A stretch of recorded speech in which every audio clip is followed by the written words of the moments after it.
The Holy Gospel according to Matthew, the 9th chapter. Glory to you, O Lord.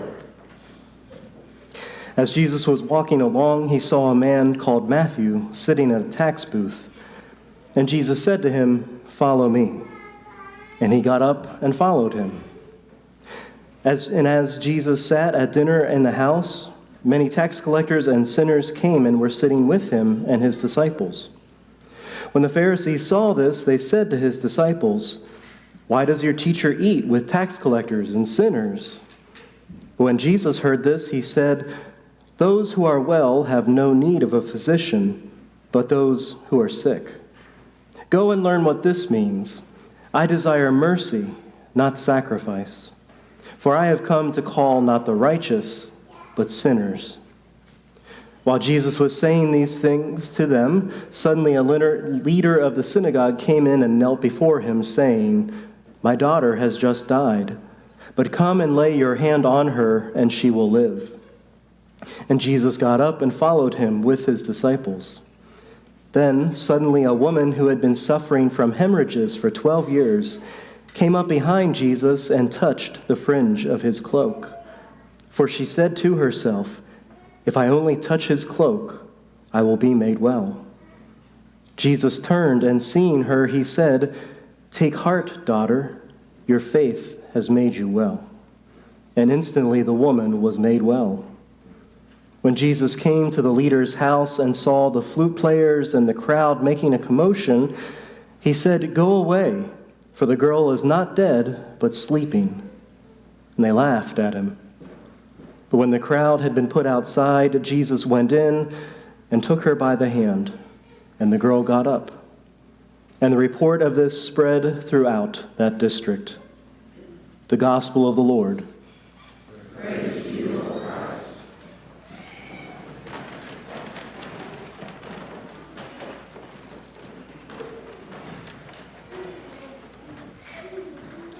Well, I hear people say it all the time, and I certainly feel it as well, that there's just too much going on in this world, too much going on around us for us to try and keep track. The news that gets thrown at us becomes simply snippets of major events that end up being strung together in 30-second sound bites, which is always too much to take in. How do we handle this? Well, I don't have a good answer. Sorry. But I can point to the different Gospels in the Bible, especially like the Gospel reading we heard today, as evidence that this plight of ours is not new. These Gospel stories sometimes feel like 30-second sound bites of what Jesus is up to as he runs from one scene to another, from one situation to the next, from town to town, followed by crowds and crowds of people. In the few verses that we just heard, think about all that had happened. Jesus calls Matthew to follow him as one of his disciples. Jesus eats a meal with tax collectors and sinners, and then he gets into the fight with Pharisees. You may have noticed, or maybe not, that we skipped a few verses in our Bible story earlier, so we did not hear about Jesus getting into another argument with John's disciples.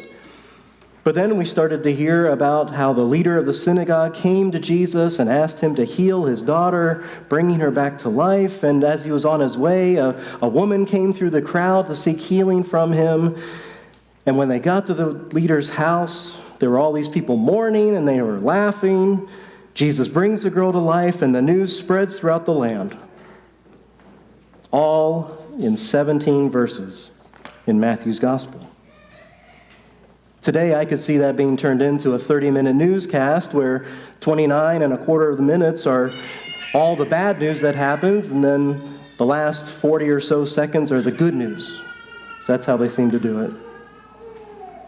This is all to say that, one, we have quite a bit of stuff that we can unpack today. And two, no matter how crazy this world seems, how vast and varied and overwhelming and depressing the events of today can be, we know that in the midst of it all, God is active and present and working to make this world and to make us whole. So let's think about what this good news might look like. First things first, what we heard was that Jesus called Matthew to follow. For one thing, Jesus just says, "Follow me." And the gospel says that he got up and followed. No convincing was needed on Jesus' behalf, and seemingly no argument or hesitation on Matthew's. I mean, what kind of complete faith and trust do you need to have to simply get up and leave your work behind like that? Especially the work of a tax collector, to do something completely different. Because then for another thing, why Matthew? Why did Jesus choose Matthew out of all the people that were around? As we heard, Matthew was a tax collector, someone who seemed to have no regard for anyone else and their situation, as they worked on behalf of the empire, collecting not just the required taxes, but whatever else suited them to line their pockets. I always knew that tax collectors carried a bad reputation, but then a couple of weeks ago, our family was watching the original, 1973 Disney version of Robin Hood. Remember that one? And if you know the story, the sheriff of Nottingham is portrayed as someone who simply mercilessly robs the citizens of anything and everything in the name of collecting taxes. And as you watch it, even the kids are going, "That's mean." Maybe that level of greed was exaggerated for the story, but I wonder how much of that was true for the tax collectors in Jesus' day. And yet, that's who Jesus called. And then, as we hear next, that's also who Jesus had dinner with. Jesus and his disciples are joined at the table by all kinds of tax collectors and sinners. And Pharisees didn't like it. They accused his disciples, why does your teacher eat with tax collectors and sinners? Why does someone who claims to be so respectable affiliate with those people? That's where Jesus jumps back in. Oh, those people, huh? Well, those people are the ones who need to know God's love. Those people are the ones we should all be spending time with and sit at a table with and break bread with.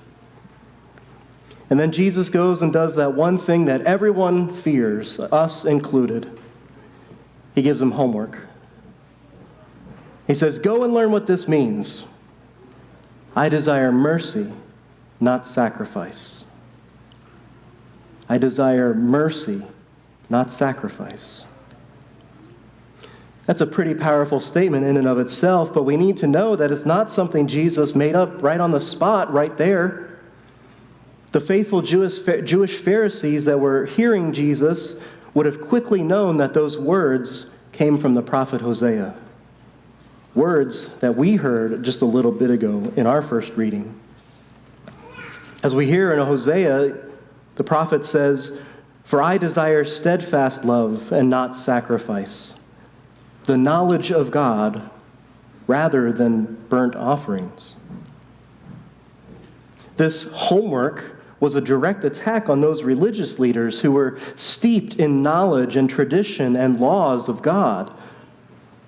But I think it was also an attack aimed at us as well. Because how often do we get caught up in the laws and the sacrifice of following Jesus and trying to please God, so much so that we forget about the acts of mercy that we're called to show one another, and the steadfast love that is meant to flow from God to us and through us into the world.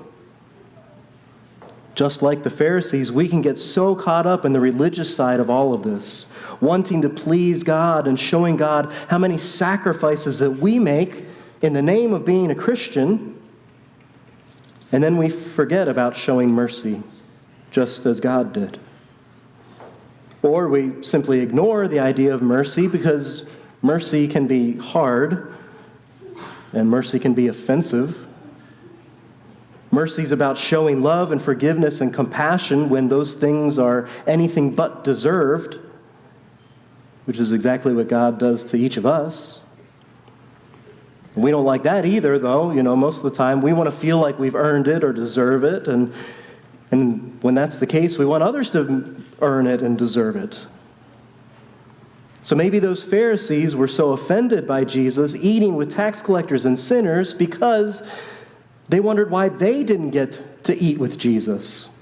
They didn't understand why they didn't have a seat at that table. Hey, I want to be there too. But just like so much else of what God does, we need to learn and believe that just because someone else has a seat at that table or someone else receives mercy, that doesn't mean that we don't get a seat either, or we don't get mercy either.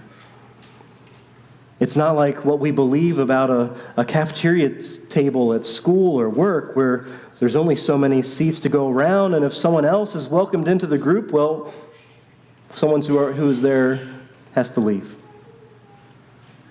But Jesus can multiply seats. I kind of think that should be a new name for him, right? Jesus, the shepherd of the sheep, the multiplier of seats. Kind of like the story where Jesus fed 5,000 plus people with a few loaves and a couple fish. In the same way, Jesus can seat 5,000 plus people at his table with only 5 chairs.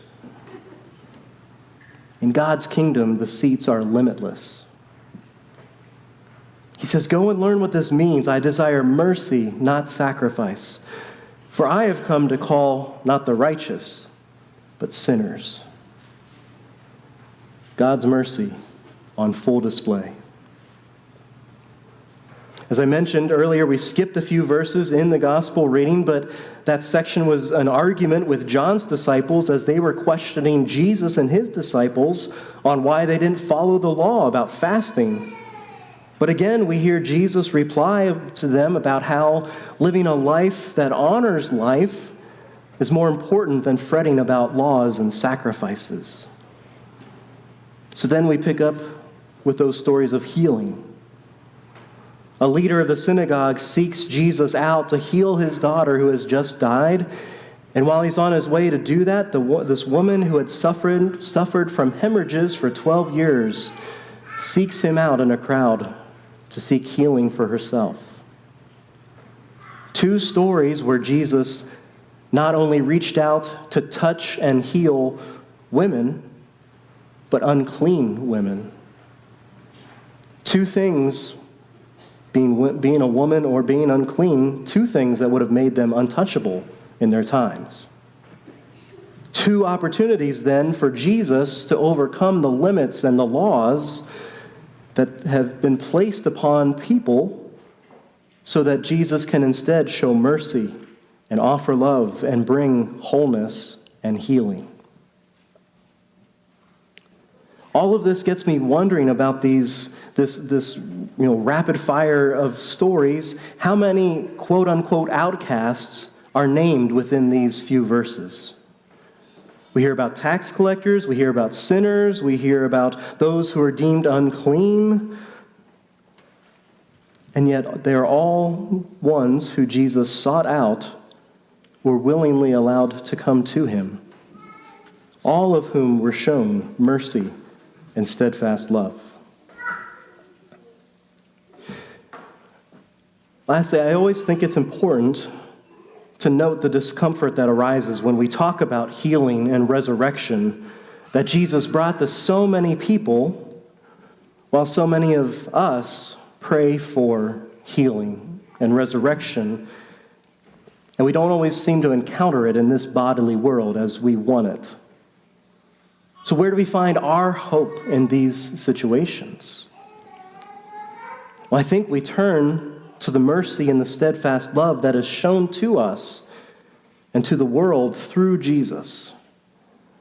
Mercy and love that can restore us back into a community that has been broken by pain and death.